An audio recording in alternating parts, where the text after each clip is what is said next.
The chandeliers of the Zhao family mansion cast their golden light across the ballroom where I stand frozen, watching my entire world crumble with each word that falls from Marcus Chen's lips like poison disguised as honey. I'm sorry, Elena, he says without meeting my eyes, his hand intertwined with my sister's delicate fingers.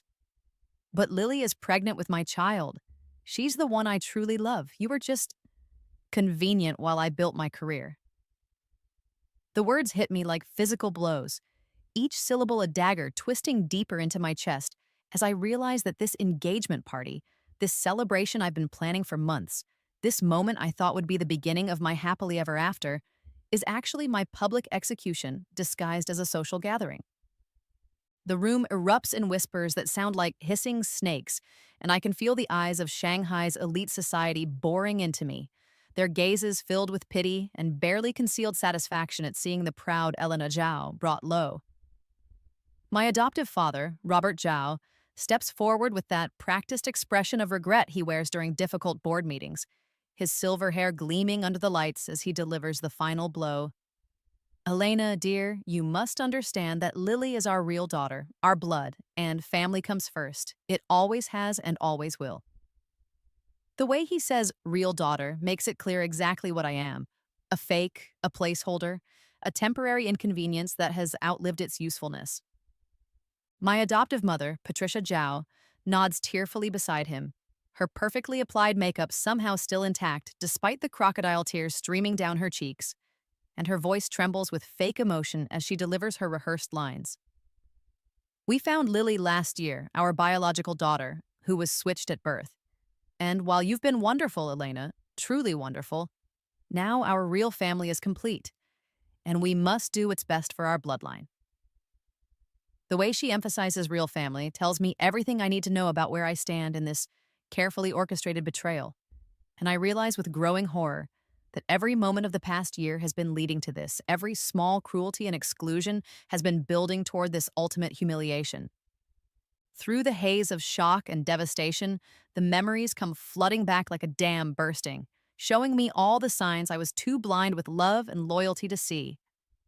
The replacement process had been so gradual, so carefully planned, that I didn't notice until it was too late.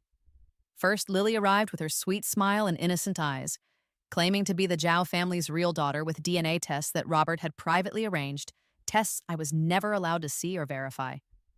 Then, I was gradually pushed out of my own life like furniture being moved to make room for something newer and more valuable.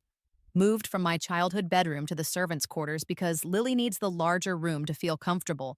Excluded from family business meetings because this is just for blood family, dear. And stripped of my position as vice president of Zhao Industries because Lily needed to learn the business from the ground up. The family events that had once included me as a matter of course suddenly didn't have space for me anymore. Oh, Elena, this is just for blood family, you understand, Patricia would say with that saccharine smile that never reached her eyes. And I would nod and smile back because I was grateful. So pathetically grateful for any scraps of affection they threw my way. My credit cards were canceled due to temporary confusion with the banks. My access to family accounts was frozen until we sort out the inheritance properly. And I was eventually fired from my own family's company because Lily needs to establish her authority without any confusion about hierarchy. But Marcus's manipulation had been the cruelest cut of all, the way he had pursued me initially with such passion and devotion, making me believe that someone finally loved me for who I was, rather than what I could provide.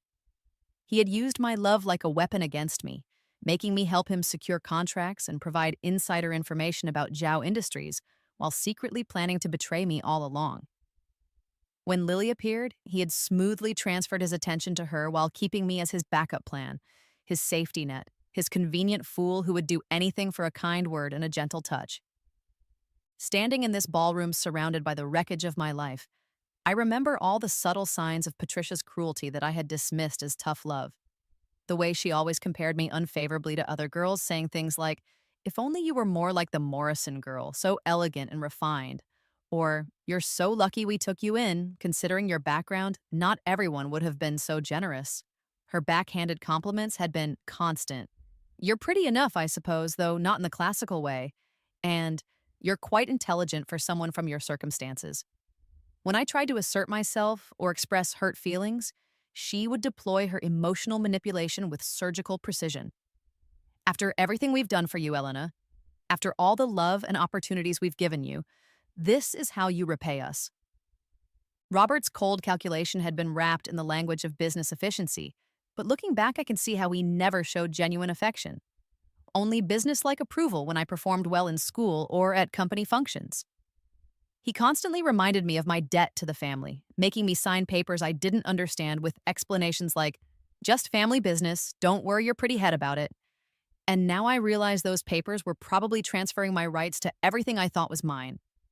Lily herself had been the perfect weapon, arriving with her fake innocence and sweet demeanor, playing the role of the grateful long-lost daughter while systematically turning everyone against me. I hope we can be real sisters, she had said with tears in her eyes, but every action she took drove a wedge between me and the family I thought was mine. She would tell people things like, Elena seems so jealous of our bond. I don't understand why she can't be happy for us. While stealing my friends, my position, my fiancé with moves so calculated that they would have impressed a chess grandmaster. She always played the victim perfectly, making me look like the bitter, jealous stepsister who couldn't accept that the real daughter had returned. The business revelation hits me like a physical blow as Marcus announces that he's merging his company with Zhao Industries through his marriage to Lily. And I realize with sickening clarity that this was always the plan. I was used to provide inside information, access to family secrets, and a stepping stone to the Zhao fortune, then discarded when I was no longer useful. The marriage, the baby, the dramatic revelation, it's all been choreographed to ensure that Marcus gets what he wants while I get nothing but public humiliation. Robert steps forward again, his voice carrying the authority of a man who has built an empire on the backs of others, and he delivers what he clearly believes is a generous gesture. The patents you filed, Elena? Company property developed with company resources. Your college fund? Family money that was invested in your education. Even your charity work was funded by us. So you see, everything you think you've accomplished was actually built on Zhao family resources. The way he says it makes it clear that he believes he's being magnanimous by pointing out that I own nothing, am nothing, have nothing that wasn't given to me by their generosity. Patricia steps forward with an envelope, her smile as sharp as broken glass, and her voice drips with false kindness as she delivers the final humiliation. Here's a severance package, Elena. We've been generous. $50,000 should be enough to start over somewhere else. Somewhere far away where you can build a life that doesn't remind everyone of this unfortunate situation. The amount is insulting, a fraction of what I've contributed to the family business, but it's delivered like a king bestowing a great favor on a lowly peasant. Lily steps forward with her crocodile tears, her voice trembling with practiced emotion as she delivers her final performance. Elena, I hope someday you can forgive me. I never wanted to hurt you, but love is love, and I couldn't help falling for Marcus any more than he could help falling for me. I hope you understand that this isn't about choosing between us. It's about choosing what's real over what's convenient. The words are designed to sound apologetic while actually being the cruelest possible way to dismiss 3 years of my life as nothing more than a business arrangement. I walk out of that ballroom with nothing but the clothes on my back and $50,000 that feels like 30 pieces of silver. And the rain that starts falling as I wander the streets of Shanghai feels like the city itself is weeping for my destroyed life. The irony isn't lost on me that I'm homeless in the city where my family owns multiple properties, penniless despite having helped to build a business empire, and completely alone despite having spent 21 years as part of a family that I thought loved me. The car that hits me comes out of nowhere, or maybe I'm too devastated to pay attention to my surroundings. But as I'm lying on the wet pavement feeling my life ebbing away, I hear Marcus's voice on his phone. Problem solved, the only witness to our original plan is gone, and now there's nothing to connect us to the industrial espionage or the forged documents. His voice is calm, businesslike, discussing my death like it's just another item to cross off his to-do list, and I realize that even my death was planned, orchestrated, just another move in their elaborate game. My last thought as the darkness closes in is a desperate wish that echoes through my fading consciousness. If only I had my real family. If only I knew where I truly belonged. If only I could have one more chance to make them pay for what they've done to me. The regret and rage and desperate longing for justice follow me into the darkness, and I die knowing that I lived my entire life as someone else's pawn in a game I never even knew I was playing. Then I open my eyes and I'm 18 again, sitting in my dorm room at Harvard Business School with sunlight streaming through windows that should be showing me the rainy Shanghai street where I died. And the familiar sounds of campus life replace the sound of my own labored breathing. My heart is pounding so hard I can feel it in my throat, and for a moment I think I'm having some kind of vivid nightmare. But the details are too sharp, too real. The economics textbook open on my desk, the half-finished coffee that's still warm, the Harvard sweatshirt hanging on my chair exactly where I left it 3 years ago. My phone buzzes against the wooden desk, and I see 17 missed calls from Dad, Robert Zhao, and a text that makes my blood run cold with the familiarity of it. Elena, come home this weekend. We have important family news to discuss that will change everything for our family. I know exactly what this means because I lived through it once before. This is when they'll tell me they've found Lily, when they'll introduce the girl who will systematically destroy my life, when they'll begin the process of replacing me with their real daughter. But this time is different because this time I know what's coming. I know what they're planning. I know that the family news that will change everything is actually the beginning of the end of everything I thought I knew about my life. In my past life, I was excited about this call, thinking I was finally going to have a sister, someone to share the burden and joy of being a Zhao family daughter. Now I know the truth. I was never their daughter at all, just a placeholder keeping the position warm until the real daughter could be found and installed. Listen, I look at my reflection in the mirror above my desk and see the signs I was too blind to notice before. I look nothing like the Zhao family. Nothing like Robert with his sharp angles and cold eyes. Nothing like Patricia with her delicate features and calculating smile. My dark hair has auburn highlights that catch the light. My eyes are green rather than brown, and my bone structure is completely different from theirs. How did I never notice that I was a cuckoo in their nest, a stranger wearing their name without having any right to it? The birth certificate I find hidden in my personal papers tells a story I never bothered to investigate. Baby girl, mother, unknown, father, unknown, attending physician, Dr. Sarah Morrison. The name Morrison rings a bell in my memory. Something about a family that Patricia used to work for. Something about a tragedy that she never wanted to discuss. In my previous life, I had assumed the unknown parents were probably poor, probably unable to care for me, probably grateful that the wealthy Zhao family had given me opportunities they never could have provided. Using the resources available to me at Harvard Business School, I start investigating the inconsistencies in the story I've been told my entire life, and what I discover makes my hands shake with rage and recognition. Dr. Sarah Morrison, the physician who delivered me, has been trying to contact the Zhao family for years, trying to get information about what happened to the baby she delivered 18 years ago. Her calls were always intercepted by Patricia, who told her that the adoption was handled privately and that the family preferred not to maintain contact with the birth family. The hospital records I managed to access through a combination of charm and strategic name-dropping show that I was born at Shanghai International Hospital, one of the most expensive private medical facilities in the city, not the public hospital where Lily claimed we were switched. The records also show that there was no other baby born that day who could have been switched with me, no other family named Zhao who had a baby, no administrative confusion that could have led to the mix-up they described. But the most shocking discovery comes when I dig deeper into the Morrison name and realize that Dr. Sarah Morrison isn't just the physician who delivered me. She's part of the Morrison family, one of the oldest and most prestigious British Chinese families in Asia, a family that has been searching for a missing daughter for 18 years.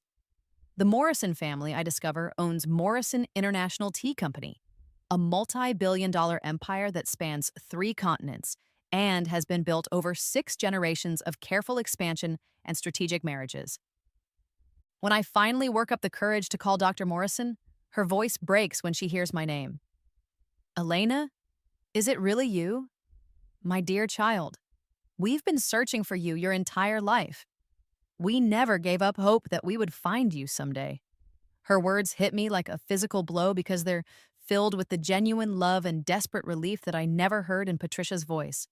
The authentic emotion that I spent 21 years craving from people who were incapable of feeling it. The truth she tells me is so devastating that I have to sit down on my dorm room floor. I am the lost daughter of Edmund and Catherine Morrison, aristocrats who died in a car accident when I was 1 year old, leaving me in the care of my grandfather, Lord Edmund Morrison, and my uncle James Morrison. I was kidnapped from the Morrison estate by Patricia Zhao, who was working as a nanny for the family and had access to all their financial information, their business secrets, and their precious granddaughter. Patricia had been planning the kidnapping for months, gathering intelligence about the Morrison family's business operations and building a new identity for herself and her husband Robert, who was nothing more than a mid-level manager before they disappeared with me and used the stolen information to build what became Zhao Industries. The adoption papers they showed me throughout my childhood were forgeries, created to legitimize their theft of not just me, but also the Morrison family secrets that they used to build their empire. Your grandfather has maintained your trust fund and inheritance for 18 years, Dr. Morrison tells me through tears. It's worth $500 million now. And that's not including your stake in the family business or the properties that are being held in trust for you. The Morrison family has never stopped looking for you, never stopped hoping that you would come home to us someday. The revelation hits me like a tidal wave. Not only was I never the Zhao family's daughter, but I am actually the heir to a fortune that makes the Zhao wealth look like pocket change. I'm not the grateful orphan who should be thankful for whatever scraps they threw my way. I'm the kidnapped heiress whose stolen legacy was used to build the very empire that they're now using to betray and humiliate me. But more than the money, more than the status, more than the vindication of knowing that I'm not crazy for never feeling like I belonged in the Zhao family, there's the overwhelming realization that I have a real family who has been searching for me, loving me, waiting for me to come home.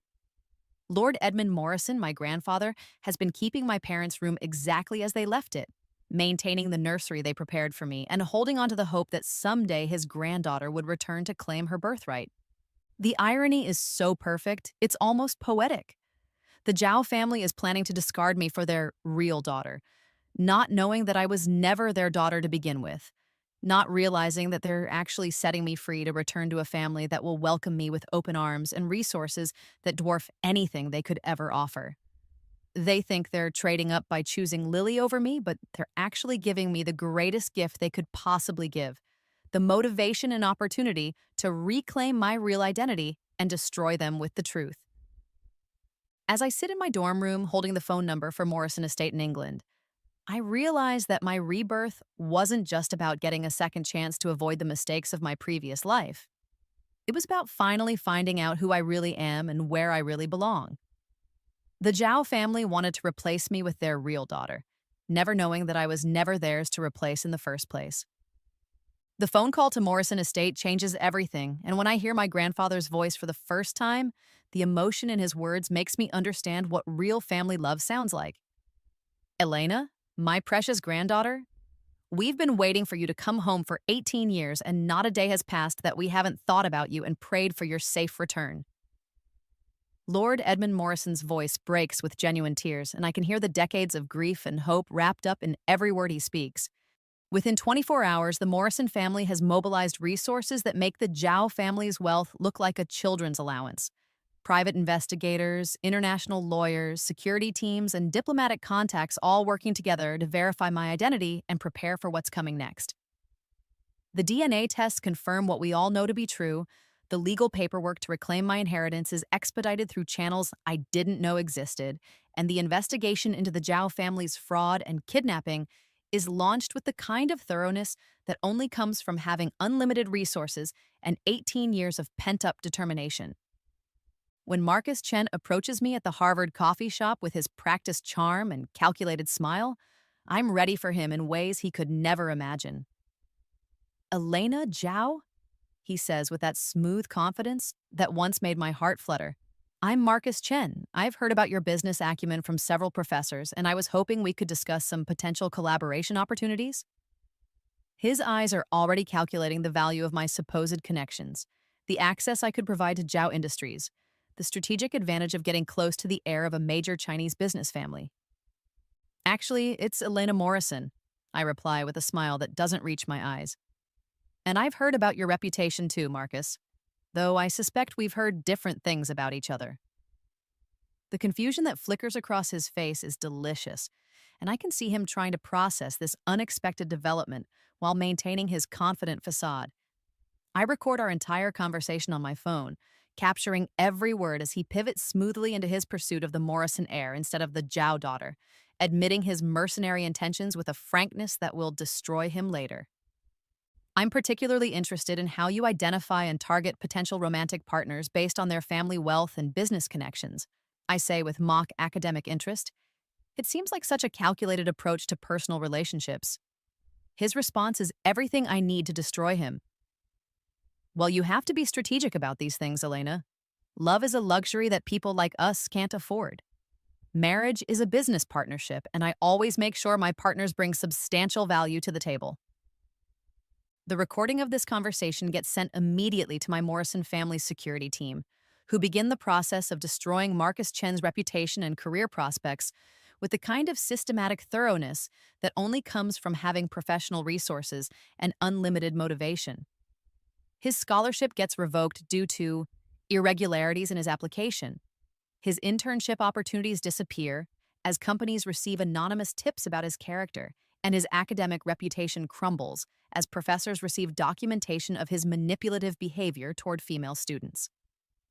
At Harvard, I begin the process of transferring my allegiance from the Chinese business community to the British aristocracy social circle, using Morrison family connections to establish myself as someone completely different from the person Marcus thought he was targeting.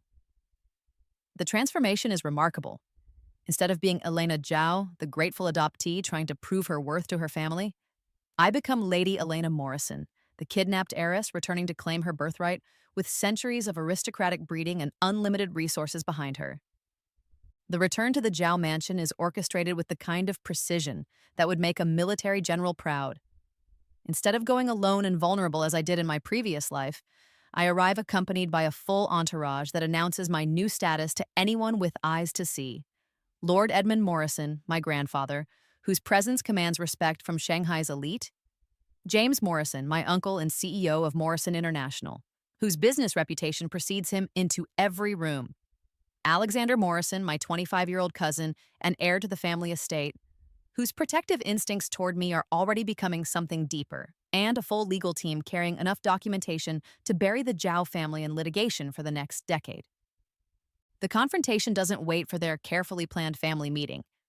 I take control of the situation from the moment I walk through the door of what I now know was never my home. Patricia, I say with a voice that carries the authority of 18 years of suppressed rage and newfound power. I know you kidnapped me from the Morrison family 18 years ago, and I know you used Morrison family business intelligence to build Zhao Industries on stolen foundations. The shock on her face is everything I hoped it would be, the way her carefully applied makeup can't hide the blood draining from her cheeks, the way her hands tremble as she realizes that her perfect plan is crumbling around her. What, Elena, what are you talking about?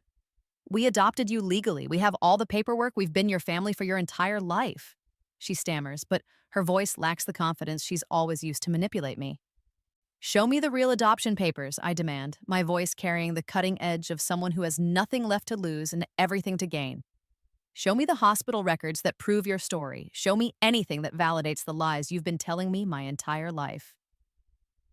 The silence that follows is deafening, broken only by the sound of legal documents being shuffled as my Morrison family lawyers prepare to present evidence that will destroy everything the Zhao family has built.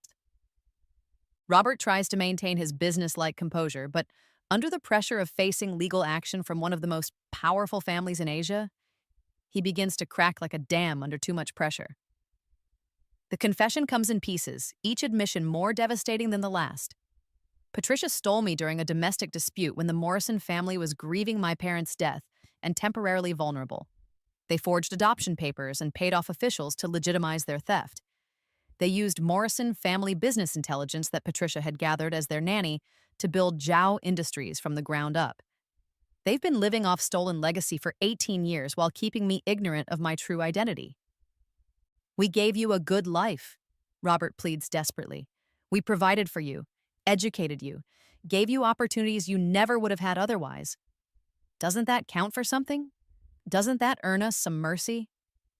But his words fall on deaf ears because I know now what my life should have been, what was stolen from me, what I lost by being raised by people who saw me as a resource to be exploited rather than a child to be loved.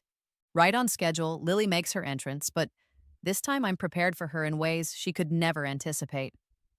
My investigation has revealed that she's not even related to the Zhao family. She's Patricia's niece, a girl they found in rural China, and trained to play the role of the returning daughter, someone desperate enough for money and status that she'd be willing to participate in their elaborate fraud. The DNA test that proved she was their daughter was as fake as everything else in their lives. Another lie built on top of the foundational lie of their stolen empire. "Hello, sister," she says with that sweet smile that once made me feel guilty for not embracing her more warmly, but now I can see the calculation behind her eyes, the way she's already assessing the power dynamic in the room and trying to figure out how to turn this situation to her advantage. "I'm so glad you're here for our family announcement." "I'm not your sister," I reply with a calmness that surprises even me. "And you're not their daughter. You're Patricia's niece from Hunan province, and you've been trained to play a role in their fraud. But the performance is over now, and it's time for everyone to see who you really are." The Zhao family still proceeds with their family revelation party, either because they're too arrogant to believe they can be stopped or because they're too invested in their plan to abandon it now. But I've used Morrison family influence to ensure that the guest list includes people who can destroy them. The British Consul General and Chinese ambassador who represent the international implications of their fraud, CEOs of major companies who have business relationships with both Morrison International and Zhao Industries, old money families who remember the Morrison name and the scandal of my disappearance, and financial journalists who are always looking for the kind of story that will make their careers. My entrance to the party is choreographed to announce my transformation to everyone present. Instead of arriving as Elena Zhao, the grateful adoptee trying to prove her worth, I enter as Lady Elena Morrison, accompanied by my real family and carrying the kind of authority that can only come from centuries of aristocratic breeding and unlimited resources. The whispers that ripple through the crowd are different this time. Instead of pity and schadenfreude, there's recognition and respect for the power I now represent. As Robert begins his prepared speech about finding their real daughter and completing their family, I interrupt with the kind of dramatic timing that would make a theater director proud. "Ladies and gentlemen, before the Zhao family continues with their fraud, I have an announcement that I think everyone should hear. I am not Elena Zhao. I never was Elena Zhao.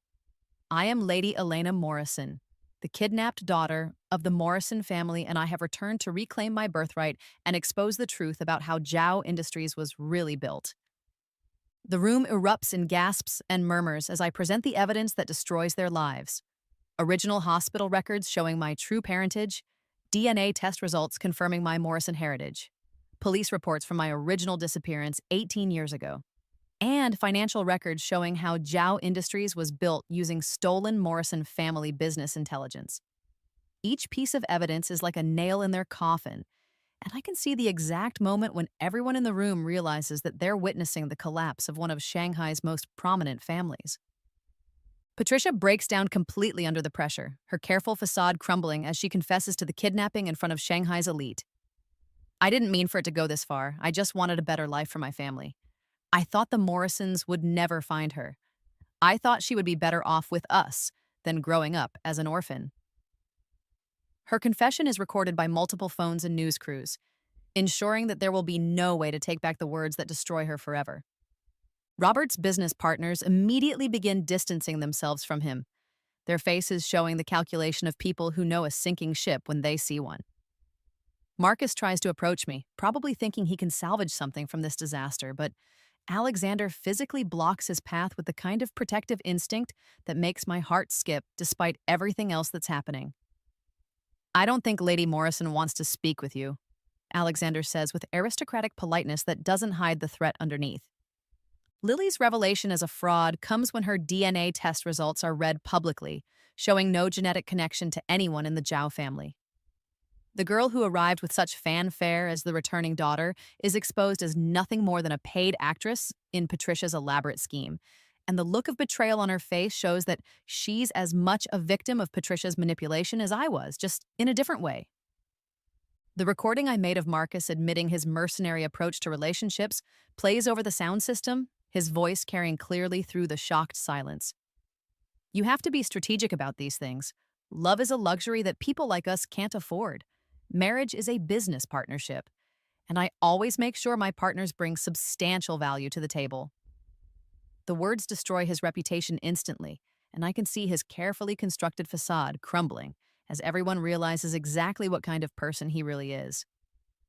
The police arrive to arrest Patricia for kidnapping and fraud, the handcuffs clicking around her wrists with a finality that makes 18 years of pain feel like they're finally being acknowledged. Robert's business empire collapses within hours as partners withdraw their support and investigations begin into every aspect of Zhao Industries' operations. The patents and innovations I developed are reclaimed under Morrison family ownership, backed by legal resources that make resistance impossible. Marcus's downfall is swift and complete. His business contacts abandon him. His academic reputation is destroyed, and his future prospects evaporate as the recording of his mercenary confession spreads through social media and business networks. The man who thought he could manipulate his way to wealth and status discovers that reputation is everything in high society, and once it's gone, it's impossible to recover. Within months, everything the Zhao family built on stolen foundations crumbles to dust. And the people who destroyed my previous life find themselves facing the same kind of hopeless poverty and social exile that they inflicted on me. The justice is poetic and complete, and for the first time in 2 lifetimes, I feel like the universe has balanced the scales. The healing process begins with Alexander Morrison, my cousin who became my protector and gradually becomes something much more precious. Throughout the ordeal of destroying the Zhao family and reclaiming my identity, he never pushed romantic feelings while I was vulnerable, never took advantage of my emotional state, never made me feel like I owed him anything for his support. Instead, he showed me what real love looks like: patient, protective, selfless, and completely without agenda or manipulation. When I finally work up the courage to kiss him after the public vindication, after the justice has been served and the truth has been revealed, he holds me like I'm something precious that he's afraid of breaking. I've loved you since the day grandfather showed me your baby pictures and said, "Someday we'll find her," he admits with tears in his eyes. But I never wanted to complicate your healing process with my feelings. I wanted you to choose me because you wanted to, not because you felt grateful or obligated. The courtship that follows is everything my relationship with Marcus should have been but never was, built on genuine affection rather than calculation, focused on my happiness rather than what I can provide, patient with my healing process rather than demanding immediate rewards. Alexander shows me the Morrison estate in England where I would have grown up, the sprawling gardens and ancient halls that should have been my childhood playground, the family portraits that include my parents and show me where I get my green eyes and auburn hair. He introduces me to my real heritage with the kind of reverence that makes me understand how precious it is: art collections that have been gathered over centuries, family traditions that connect me to generations of ancestors, a global business empire that I will help lead into the future. We travel together as I take my place in international society, attending galas and charity events, where I'm introduced not as someone's grateful adoptee, but as Lady Elena Morrison, heir to one of the most respected families in the world. The proposal comes at the site where my parents are buried, a peaceful garden on the Morrison estate where their headstone reads, "Edmund and Catherine Morrison, beloved son and daughter-in-law, devoted parents." Alexander kneels beside their grave with my grandfather's blessing, offering me a ring that belonged to my grandmother and asking me to be his wife, his partner, his equal in every way that matters. My grandfather, Lord Edmund Morrison, creates a special position for me as Director of Asian Operations for Morrison International, recognizing that my education and experience make me uniquely qualified to expand the family business into new markets. The work is challenging and fulfilling in ways that my position at Zhao Industries never was, because it's based on my actual abilities rather than my willingness to be manipulated and exploited. I discover talents I never knew I had: a gift for languages that helps me communicate with business partners across Asia, cultural diplomacy skills that bridge the gap between Eastern and Western business practices, and an artistic appreciation that guides my philanthropic work. The family traditions feel natural in ways that the Zhao family expectations never did. Afternoon tea becomes a cherished ritual. Classical music fills the silence in my soul, and philanthropic work becomes a passion rather than an obligation. Using my business education and Morrison family resources, I launch my own venture capital firm focused on ethical businesses and family owned companies. The reputation I build is based on integrity rather than manipulation, on creating value rather than extracting it, on building up rather than tearing down. My success is mine in ways that my achievements at Zhao Industries never were, because it's built on my real identity and supported by people who genuinely want me to succeed. The scholarship programs I create for kidnapped and trafficked children become my way of turning my pain into purpose, ensuring that other children don't suffer the way I did, that other families don't lose their children to predators like Patricia Zhao. The work is deeply personal and incredibly meaningful, and it helps me heal from the trauma of my stolen childhood while preventing other families from experiencing the same devastating loss. 2 years after my rebirth, Alexander and I marry in a ceremony that combines British and Chinese traditions, surrounded by my real family and friends who love me for who I am rather than what I can provide them. The Morrison estate is decorated with both English roses and Chinese peonies. The ceremony includes both Anglican prayers and Chinese tea ceremonies, and the guest list includes people who have supported me through my transformation rather than people who want to use me for their own purposes. The contrast with my previous life is profound and healing. Instead of being manipulated by people who saw me as a resource to be exploited, I'm surrounded by people who celebrate my happiness and success. Instead of being grateful for scraps of affection, I'm cherished and valued for who I am. Instead of being afraid that my worth is conditional on my usefulness, I'm loved unconditionally by people who would support me, regardless of what I could offer them. The news of my pregnancy comes on the anniversary of my rebirth, and as I feel Alexander's hand on my growing belly, I realize that this child will grow up knowing exactly who they are and where they belong. They will be raised by parents who chose each other for love rather than convenience, surrounded by a family that values them for their inherent worth rather than their utility. Protected by resources that can't be taken away by manipulation or betrayal, the Zhao family's fate serves as the perfect counterpoint to my new beginning. Patricia serves 5 years in prison for kidnapping and fraud, her careful facade permanently destroyed by the truth of what she did. Robert works as a low-level manager at a small company, his business empire reduced to nothing more than a cautionary tale about the dangers of building success on stolen foundations. Lily disappeared after the scandal broke, rumored to be working as a server in a small restaurant, another victim of Patricia's manipulation, who paid the price for someone else's greed. Marcus never recovered professionally from the scandal, his reputation destroyed by the recording of his mercenary approach to relationships. He works in a small accounting firm now, his dreams of wealth and status reduced to processing other people's financial records while living in a tiny apartment that would have been unthinkable during his days of pursuing heiresses. As I stand in the Morrison family garden, watching Alexander teach our young nephew to play cricket while our own child grows inside me, I realize that my rebirth wasn't just about revenge or justice, or even reclaiming my stolen inheritance. It was about finding where I truly belonged, discovering who I really was when I wasn't being manipulated and used by people who saw me as a means to an end, rather than a person deserving of love and respect. In my past life, I died believing I was unwanted and alone, convinced that I was nothing more than a burden that the Zhao family had graciously agreed to carry.